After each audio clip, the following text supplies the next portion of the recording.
We are in section 3.2, concavity and points of inflection. We have two definitions. First one is concave up and the second is concave down.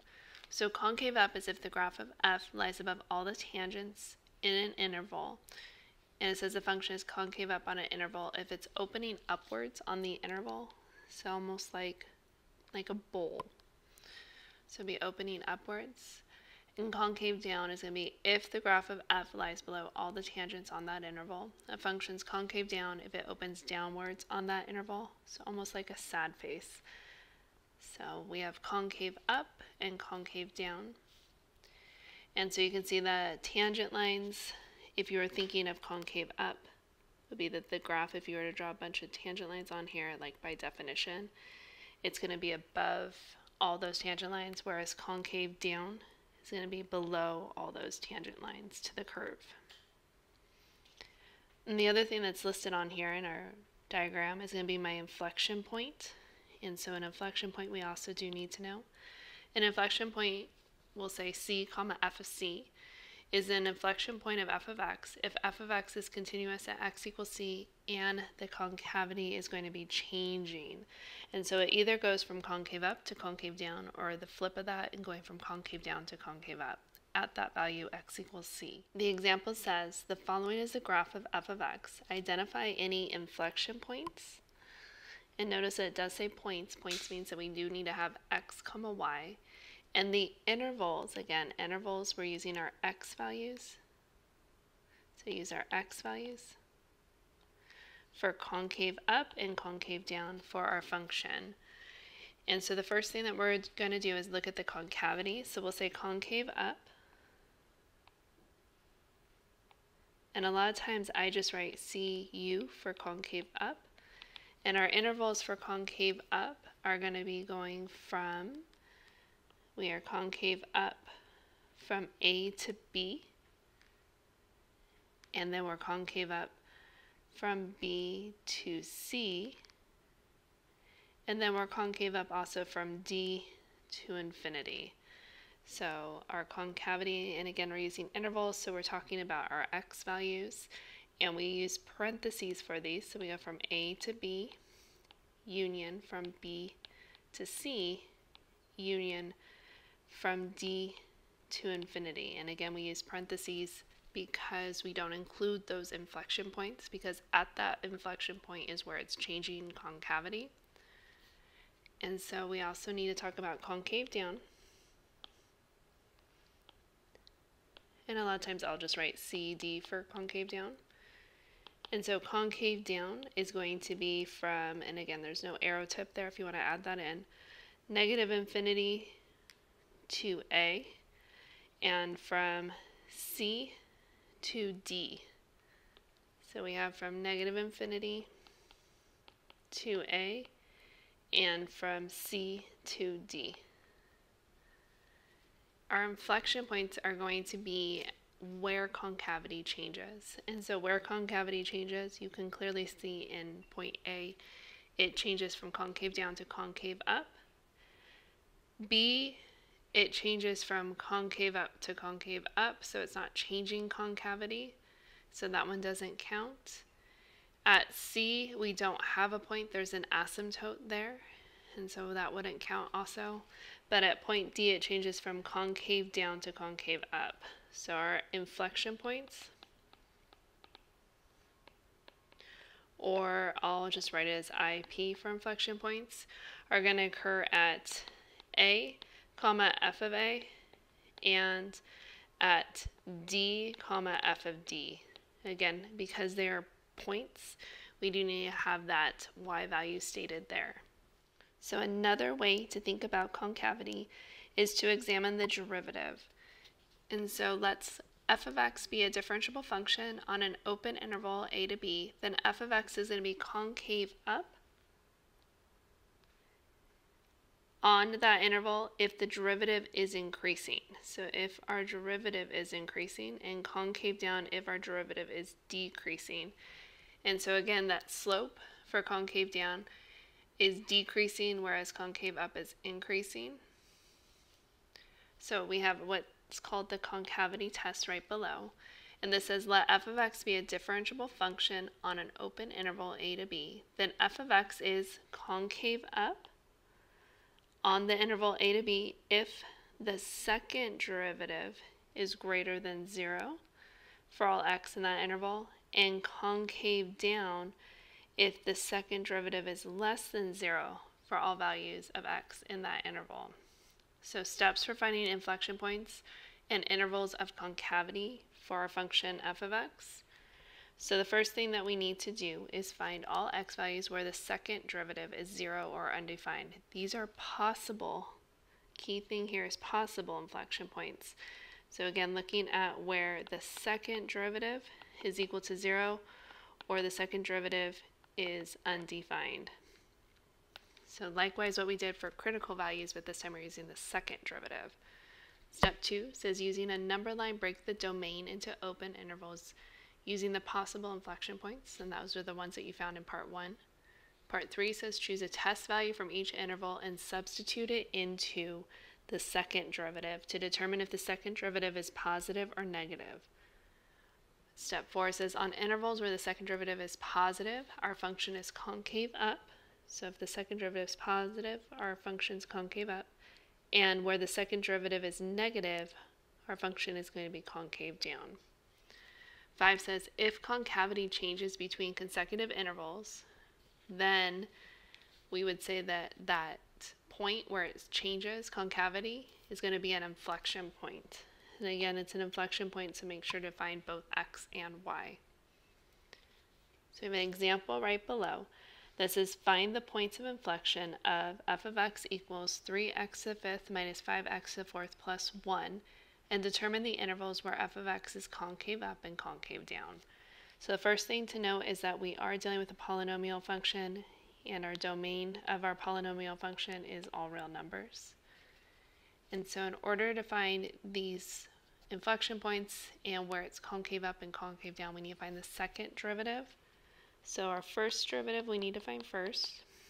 And taking the derivative of f of x, we arrive at 15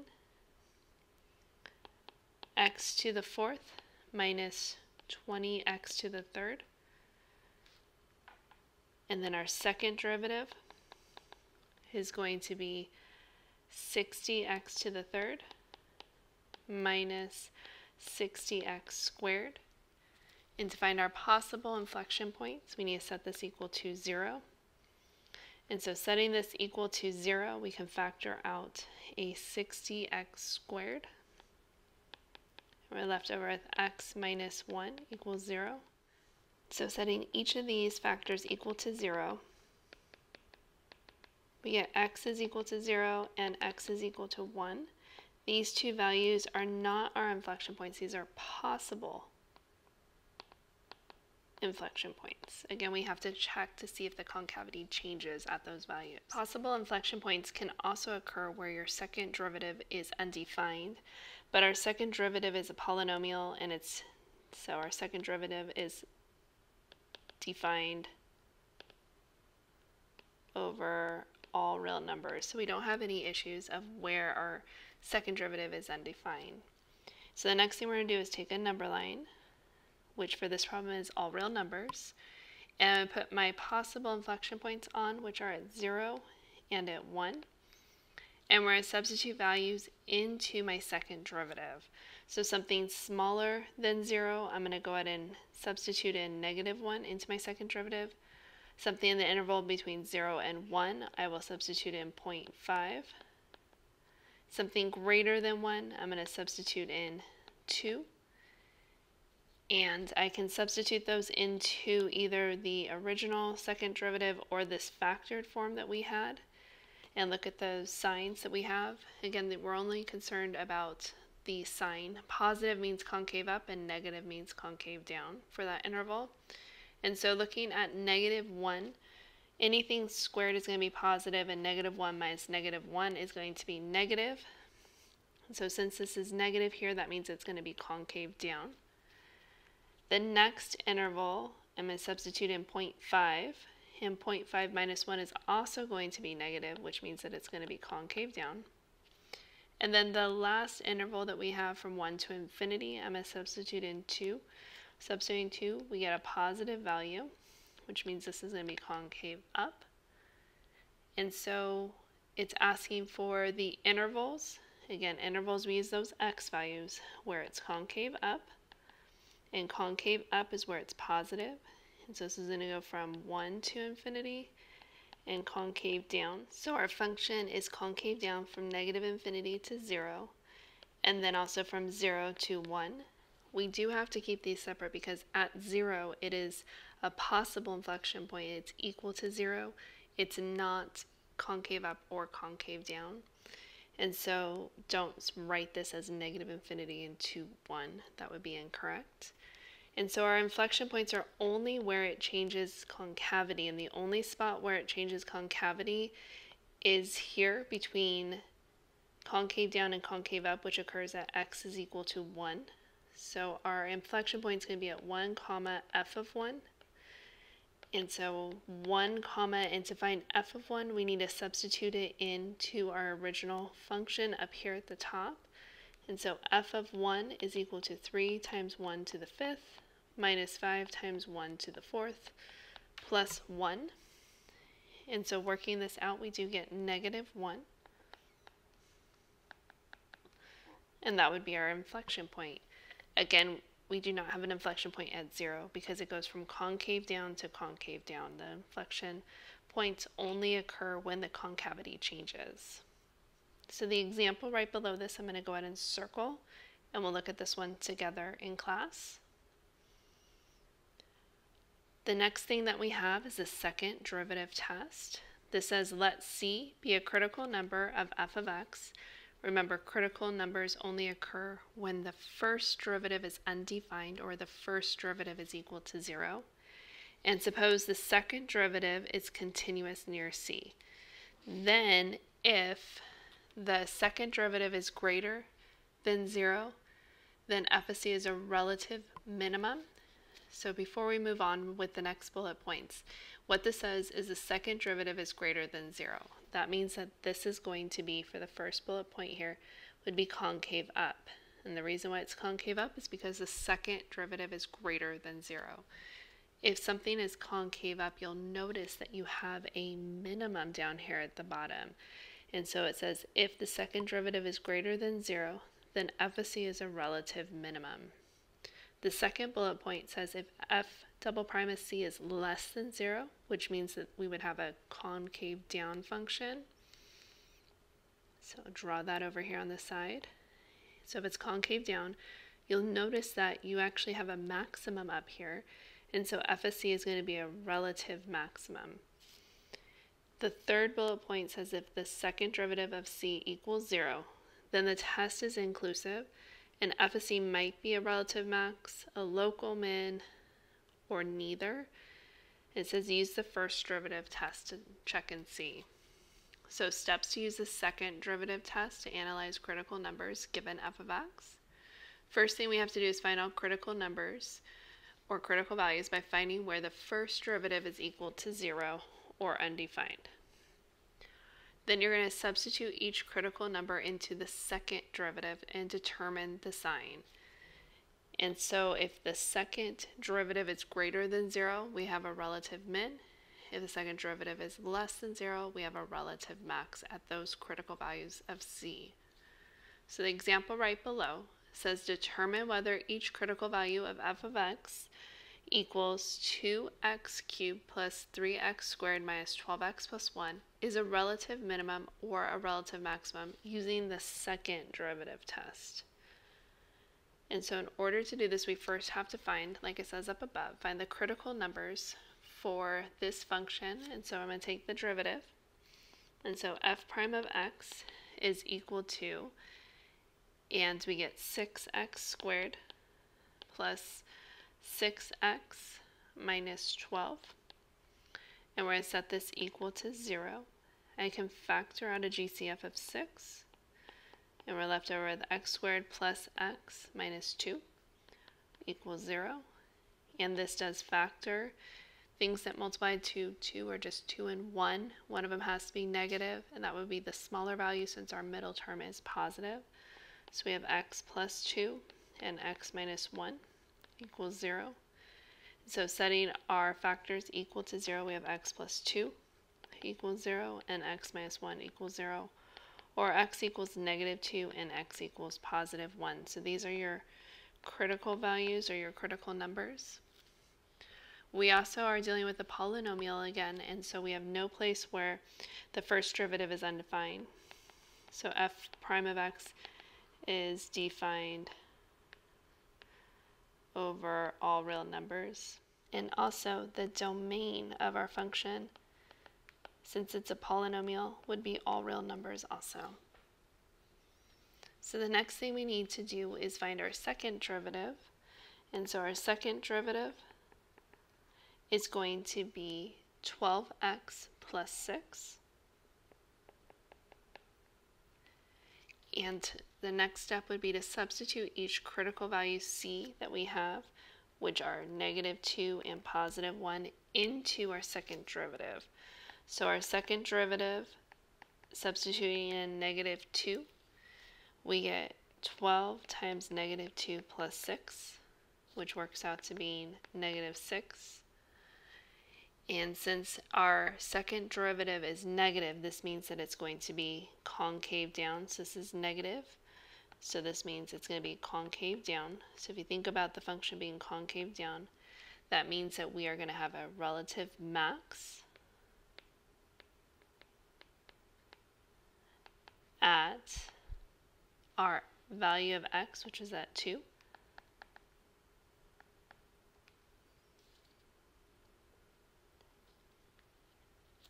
And so we also need to check our other critical value, which is 1. And so substituting this into our second derivative, we have 12 times 1 plus 6, which works out to be 18, which is positive. And so since this is positive, this is going to be concave up. So if you draw it and think about it, since it's concave up, looking like a happy face or a bowl, we have a bottom point there, we have a minimum. And so we're going to have a relative min at x equals 1. And if you needed to find those y values for this to make it a critical point, then we could substitute these back into the original function f of x to get those y values. The next thing that we have is the law of diminishing returns. So this is very applicable for our business calculus course. And so it says c comma f of c is an inflection point and is called the point of diminishing returns. It says when x is less than c, concave upwards, the rate of change is increasing, so output increases at a faster rate with each dollar spent. And when x is greater than c, concave downward, the rate of change is decreasing, or output is smaller with each dollar spent. And you can see this on the graph to the right, that point of inflection going from concave up to concave down.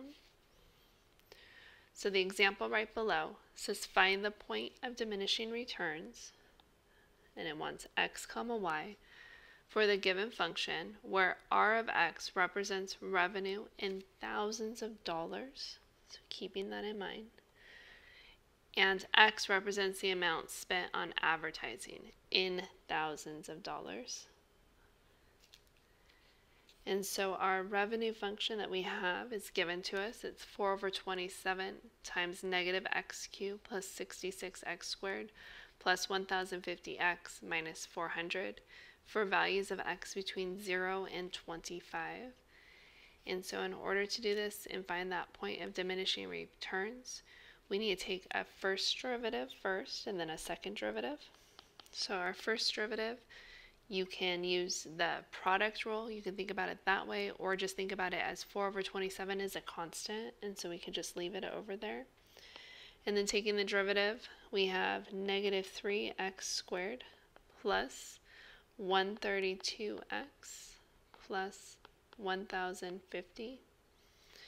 And then our second derivative is going to be 4 over 27 times negative 6x plus 132. And in order to find those points of diminishing returns, since it is an inflection point, we're going to set this equal to 0. And again, this is a polynomial, so we have no places in this function r of x or our second derivative r double prime of x where it is undefined. And so from here, solving this, I can multiply both sides by 27 over 4 and just zero that out. And then I would add 6x to the other side, divide by 6, and we get x is equal to 22. And our value of x is represented in thousands of dollars. X represents the amount spent on advertising in thousands of dollars. So this is going to be $22,000. And it also asks for the amount of revenue that we have, since it is asking for x and y. And so y would be equal to our function value, or for this problem it's an r of x, or r of 22. And so we have 4 over 27 times negative 22 cubed plus 66 times 22 squared plus 1050 times 22 minus 400. And working this out, we arrive at 6,517.90. And this is our revenue, which again, as stated up above, revenue is in thousands of dollars. So we'll say $1,000. So you can write this as an order pair, which would be 22, 6,517.90, and we'll just add in thousands of dollars. The last thing that we have is a summary of analyzing graphs of first derivatives or second derivatives. And so if you are given a graph of a first derivative, remember that the first derivative equals 0 or it's undefined. C is going to be the critical value of f. If that first derivative is greater than 0, our function's increasing. First derivative less than 0, function's decreasing. If the first derivative is increasing, our function's concave up. If the first derivative is decreasing, our function's concave down. And f prime changes from increasing to decreasing, or f prime changes from decreasing to increasing, then we have an inflection point. And f prime changes from positive to negative, we have a relative max. If f prime changes from negative to positive, we have a relative min. And then if you're given a graph of the second derivative, if the second derivative is greater than 0, our function's concave up. Second derivative less than 0, our function's concave down. Second derivative equals 0, or if the second derivative changes signs at c, then c, f of c is an inflection point. C is a critical number of f, and if f double prime of c is greater than 0, then f of c is a relative min.